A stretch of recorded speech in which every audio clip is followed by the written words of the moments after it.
À quelques jours de l'examen par les sénateurs du projet de loi bioéthique, une centaine de manifestants, la plupart venus en famille, ont investi ce samedi 30 janvier 2021, malgré la pluie, le parvis de l'église Notre-Dame à Bergerac.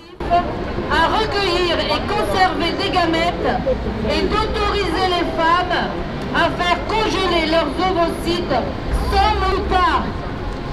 Mais ce ne sera pas le cas pour la grande majorité.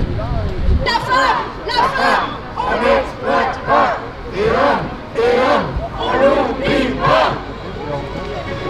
Alors bonjour monsieur, pourquoi vous êtes venu à cette manifestation contre la loi bioéthique? Parce que tout simplement, je suis extrêmement exaspéré de voir qu'on supprime délibérément à des enfants leur papa. Et ça, je crois que c'est inacceptable.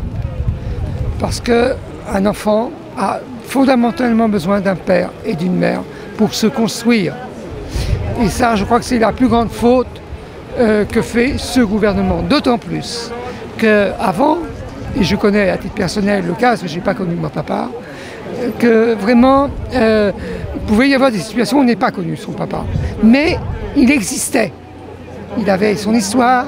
Il avait donc, ça construisait, et après on peut toujours retrouver sa famille paternelle. Alors que là, on réduit le père à néant puisqu'on le réduit à une cellule. C'est ce qui me choque le plus dans cette mesure en termes de cette loi qu'ils veulent voter. Elle est ni éthique, ni bio, ni naturelle. C'est vraiment, je dirais, c'est une véritable atteinte aux droits de l'homme. Mais dans le sens positif du terme, c'est-à-dire, je précise le droit de la personne humaine. Et en plus, je rajouterais que dans la charte pour les enfants, les droits de l'enfant, eh bien, on précise bien qu'il faut qu'un enfant puisse avoir un papa et une maman. Et là, délibérément, l'État, les députés, eh bien, vont à l'encontre de l'intérêt de l'enfant, puisqu'on lui supprime son papa.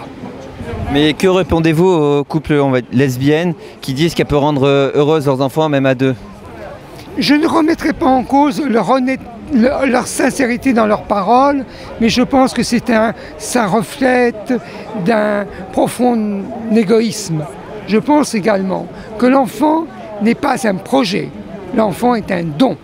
Soit un don de Dieu quand on est croyant, soit un don, je dirais, d'un amour uniquement humain quand on n'est pas forcément croyant. L'été dernier a été voté à l'Assemblée nationale le projet de loi bioéthique par une centaine de députés. Qu'est-ce que cela vous évoque, le fait qu'il n'y en ait eu que 100 sur 500 députés?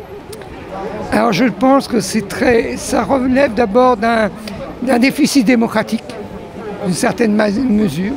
Et pour ceux qui n'ont pas voté, c'est d'une certaine manière, quel que soit leur vote, un manque de courage. Très bien, merci beaucoup. Mesdames, messieurs les politiques, faut-il vraiment qu'on vous explique comment on fait les bébés? C'est pourtant pas bien compliqué. Mesdames, messieurs les politiques, faut-il vraiment qu'on vous explique comment on fait les bébés? C'est pourtant pas bien compliqué. Mesdames, messieurs les politiques, faut-il vraiment qu'on vous explique comment on fait les bébés? C'est pourtant pas bien compliqué. Nous nous mobilisons parce que nous sommes contre la PMA sans père.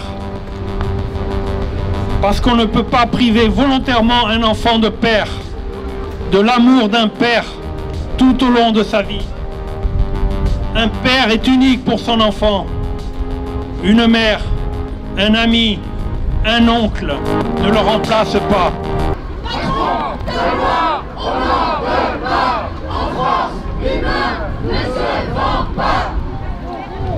Bonjour madame, pourquoi c'est important pour vous de manifester contre cette loi bioéthique?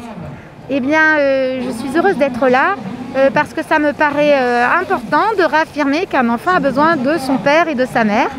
Voilà, moi qui ai la chance d'avoir des enfants, que voilà, tous les enfants ne puissent pas être privés de cette chance à l'origine d'être accompagnés par un homme et une femme. Voilà. Je sais bien qu'il existe des accidents de la vie, mais c'est pas la peine d'en fabriquer exprès. Et moi, je peux témoigner que élever un enfant dans cette altérité, eh bien, c'est source de joie, de complicité, de bonheur durable. Que répondez-vous aux femmes qui disent qu'elles peuvent rendre heureuses leurs enfants à deux, sans papa? Eh bien, je ne doute pas que les femmes puissent avoir d'immenses trésors de tendresse, d'amour dans leur cœur.